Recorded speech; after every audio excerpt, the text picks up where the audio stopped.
Hey, so I've got my tub mostly taken apart. I felt like this was a really good stopping point to show you guys kind of where I'm at and what I'm up to at the moment.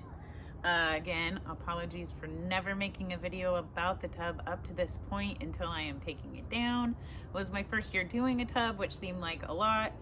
Turns out it wasn't. It was super easy, and I have no excuse for not filming. I just didn't. Anyway, look at the plants. These are glorious stem plants of the varieties that I have been unable to grow in my indoor aquariums. I think I know why. I think I've fixed that. I think I'm ready to grow these guys inside, but in the meantime, they were chugging along all summer for me outside, getting all of this free Mother Nature light. The other thing I had was wood.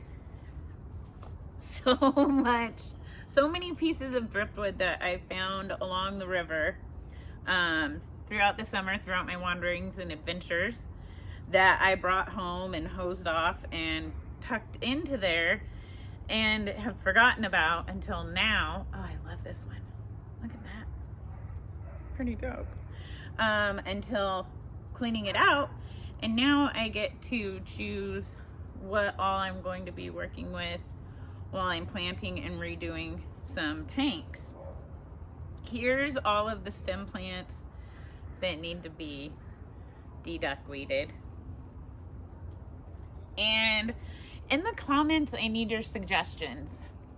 What do I do with this? This is duckweed, a very aggressive kind of moss, some stem plants, and a whole bunch of red root floaters.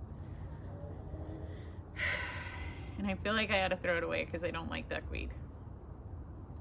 But also I'm struggling to do that, so I'm not sure what I'm gonna do. Let me know what you would do. And thanks for checking out my summer tubbing. 10 out of 10, recommend. You gotta do one next year. Catch you on the flip side.